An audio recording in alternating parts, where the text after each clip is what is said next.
Hey everybody, this is Sega Man back here with another video.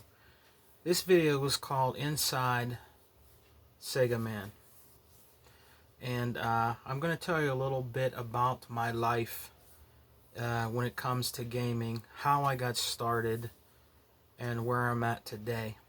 But before we get into that segment, I would just like to say there was a tragedy, I believe, today. Kobe Bryant from the Los Angeles Lakers was killed today in a helicopter crash with him and his 13-year-old daughter today. And it's a very, very sad to hear that. Very unfortunate to hear that Kobe Bryant was killed. I'm a little bit into basketball. When I was really, into it, Kobe Bryant actually was my favorite, not Michael Jordan, which is everybody else's favorite. Kobe Bryant was my favorite, and I like the Lakers, and I always have liked the Los Angeles Lakers. So prayers go out to him and his family. Rest in peace, Kobe Bryant. He was a great guy, you know what I mean, and he meant a lot to the basketball, to the NBA. So rest in peace, Kobe Bryant. You and your daughter, man, you will definitely be missed. So what I wanted to talk to you about today is called Inside the Sega Man, and I wanted to tell you a few things about how I got started in gaming, and how and where I'm at today. So I've been into gaming for a very long time. I'm 47 years old. I've been a game collector for I've been collecting since I was in my teenage years, so it's been a very, very long time. I started actually collecting Sega Genesis back in the early 90s. I would say around 90, 91 is when I started collecting, but I owned other systems in the 80s. So I've been collecting for a very, very long time. You could do the math on that. It's been a long time that I've been collecting and into gaming. But when I was a young kid, the very first system actually that I owned, my grandmother gave it to me. It was an Atari 7800, and she bought me a RCA solid state color TV where the channels only went up and down. It wasn't where you could push the buttons. The remote was a little long remote, and you had to push volume up, volume down, channel up, channel down. I was just completely amazed that she gave me that when she was alive for one of my birthdays when I was younger. But let's go back a little bit before that, before I actually owned a system. My mother boyfriend had a huge projection screen like TV. He worked for the city, he made good money, and the first time I really ever got into that was in the early 80s, and he had a ColecoVision, okay, with the expansion module, that can play Atari 2600 games, and I actually have that system still today. He gave it to me.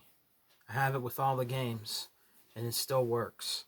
So my very first experience with actually interacting with gaming was not the Atari 2600. It was actually the ColecoVision.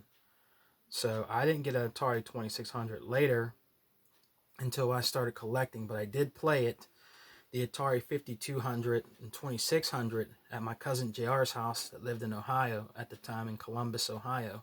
And we had loads and loads of fun, hours and hours of fun playing the Atari 5200, man. We would just sit there all day and eat chips and, drink pop and just play all hours of the night and all day.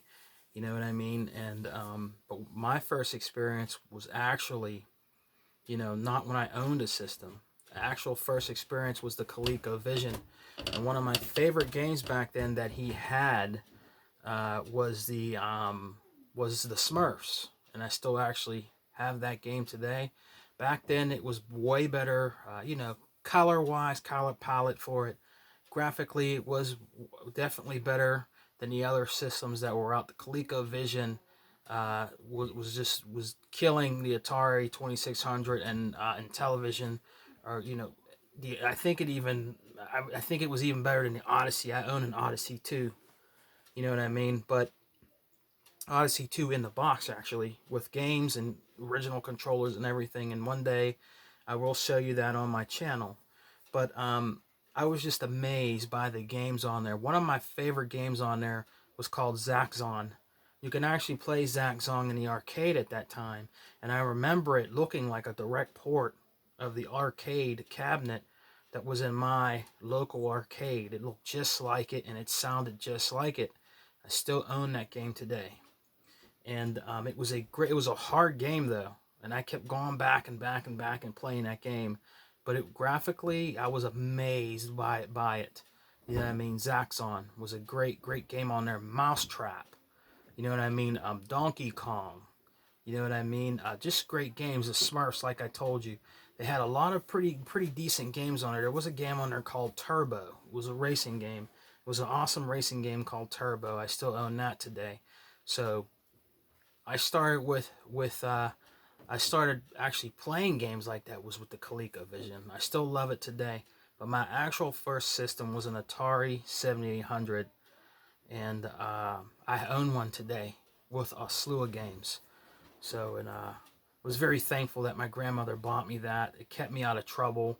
I had a lot of friends that, when I got that, and then I got a Nintendo, that my mother bought me my first Nintendo. You know what I mean? I stayed in the house constantly just playing games. And my friends would just beg for me to come out and play and just get into all kind of shit, man. And I stayed in and played video games. And I hate to say this, and I'm sorry to say this today. Most of those friends that asked me to come out and play are dead, or they're in jail. Either gangs or they're in jail. I hung out with some really rough people that would scare you. They would turn your hair gray. Put it that way. I'm not going to go into that. You know what I mean? But some of them are still around. You know what I mean? But that they kept me in. I just stayed in and played video games, and listened to old school rap, Run DMC, Big Daddy Kane, different people, like that. You know what I mean? So that's what I did. And then as I got older and I got a job working at a local grocery store, you know what I mean? I was in the arcades a lot, playing the arcade games. You know what I mean? My first girlfriend at the time, she helped me buy the Sega Genesis with the Altered Beast cover. I still own the box and everything. And my very first game system that I actually owned was the Sega Genesis, and the only game I had to play was Altered Beast. And I played that game and beat it over and over and over again. I couldn't afford to get any other games at the time. You know what I mean? I'm sorry about the noise, it's my daughter upstairs doing something. But I couldn't afford anything else. But when Sega Genesis had something going on with Sonic the Hedgehog, the first Sonic the Hedgehog game, if you sent in a proof of purchase, you got the game for free in the box and everything. That you show proof of purchase. That I think if you owned the Altered Beast and you owned a Sega Genesis, I sent in a proof of purchase to Japan, and they sent me Sonic the Hedgehog for free in the case and everything with the booklet, and I still got it. So I played the hell out of that and Altered Beast for a very long time. So when games would go on sale at my local Babbage's or Electronics Boutique and different places like that, I bought more games. There was this game called Last Battle. I played that game, and I could never. It was a hard game. You know what I mean? It was a very hard game. So I bought that, and then later on, I just kept buying Genesis games. Streets of Rage, which is an all-time favorite of mine still today. Own it physically, all of them. You know what I mean? And it was just a great time with the Sega Genesis. And then later on, I got other systems. My next system after that, I would say, was the TurboGrafx 16. I own that. Own a lot of games on that. Then the Saturn, and then the Sega CD. No, actually, the Sega CD was first. It was the next system I got after that, and then I got a TurboGrafx 16. And from there, guys, I just kept collecting. You know what I mean? And I still love it today. I still will go out and find games today to buy and collect for. Because this is actually a game collection channel. You know what I mean? But just wanted to give you a little idea of how I got into gaming. I meet people all the time when I'm out, and have conversations with them, and they're amazed by some of the stuff I tell them about when I have a YouTube channel and how many games that I have and own and systems. They're just completely blown away. From the 3DO to the Master System to the Atari Jaguar, the GameCube, just them old systems like that. The Intellivision, and the Atari XE. I own that one. There's another old one I own too. Atari 2600 Junior, which is the smaller Atari 2600, and I also have the original big one. I have a lot of game systems. I have a lot of handheld game systems, and I just love everything it has to do about gaming, positive gaming. Some things today in this era do bother me about when it comes to gaming, because there's a lot of toxicity in the gaming today. You know what I mean? And it's just too bad. But so to current day, that I'm a diehard Xbox fan, and I'm always gonna be. That's never gonna ever change. You know what I mean? I like PlayStation. I collect for PlayStation. I own a lot of PlayStation products.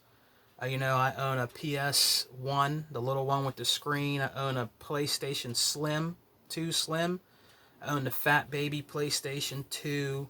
I own a Vita. I own a PSP. I own a PlayStation 3. I don't really play it at all. It's, the PlayStation 3, it's put away. And I even own a couple of the old school first PlayStations. I found them really cheap for like $5-6, and put them together with cords, and there you go. You know what I mean? But I just wanted to give you guys a little of my background in gaming and what I like about it. You know what I mean? There's a lot of really good people out there, guys, that you should listen to, like Hebot. Hebot's a really good guy. He fights the good fight, when it comes to Xbox. You know what I mean? A lot of people out there are really down on the Microsoft's Xbox, and then you just have trolls that just, I don't know, they watch other channels and they go out and just spread all this toxicity about the Xbox. The Xbox is a very great system. You know what I mean? And nobody's saying that the PlayStation, I'm not saying that the PlayStation 4 is a bad system. Okay? I'm a collector. I will definitely own a PlayStation 4 sometime. In some time. When the price is right for me, I will do a video on it. I will show you it, and I will buy one. But I am a die-hard Xbox fan. I am. I bleed green. I do. I'm not saying that to be mean. My favorite system of all time, because I'm a collector of all time, will always be the Sega Genesis. Always. But for this gen, my favorite system is the Xbox, and I bleed green, and I do support them. I buy a lot of games for my Xbox. Digitally, I have over 800 games on there, around there, 600-700. I have a lot of games on there, including physical. And for the OG Xbox and the 360, I own a lot of games. You know what I mean? And I've been doing this for a long time, and I love it, and I'm not going to stop. But some of these guys out there are true positive gamers. People think that Hebot is not positive. Hebot is a great example of a true gamer that comes from the heart. Check out Hebot's channel. Now, he rids out the toxicity If he hears something that's wrong, because this guy's knowledgeable. He's very knowledgeable. He knows what he's talking about. He's been in the game as long as me. Him, Mr. 100, you know, people like K-Mega, Dragons, Lemon, Dragons 108. Yeah, if you go to their channels, yeah, they joke around and stuff like that, but they know about gaming. They went to E3. They played these games. They know. You know what I mean? So I'm going to listen to them because they were there. They played the games. I've seen the videos, actually, of them at Hundred's house in LA at E3. I've seen the coverage. You know, GWG, you know, Grown Women Gaming. You know, they know what they're talking about. You know what I mean? And Hebot is a very, very good friend of mine here. I've known him for a while now. I've been watching these guys for years when they first started out. When 100 had his, when I first watched 100, okay, his intro was nothing left but 100, nothing left but 100, and it was cool. You know, I liked his videos, so I've been watching him for a long time. He is very entertaining, but he's a very humble and cool guy. People that know him know that he is. You know what I mean? And he's an awesome YouTuber, you know. He is. You know what I mean? And he fights the good fight for Xbox, and he has every right to, because it's his channel, and he goes to E3, and he knows what he's talking about when it comes to the Xbox. That's all it's to it, you know. And there is true PlayStation gamers out there that feel the same way, rather the trolls want to hear it or not. But I wanted to give you a little insight of my gaming and my collection. You know what I mean? I own a lot of Nintendo stuff. You know what I mean? I own a lot of old school Nintendo stuff. I do have the Wii. I don't own the Wii U. If I find a Wii U out in the wild that's a good price, I'm going to buy it. Because I'm a collector, I'm going to buy it. You know what I mean? I will get a Switch someday. You know what I mean? I own all their handhelds. You know what I mean? So, I like gaming in general. I like collecting for it. And I love the games that come out for each one of these systems. You know what I mean? I do. You know, but people get mad and wonder why. Sega man, why are you an Xbox fan? Okay, and I'll say real quick why I'm a diehard Xbox fan. Okay? I started out on the OG Xbox. I used to play the Dreamcast. When the Dreamcast went bankrupt and they were done. They were done. Okay?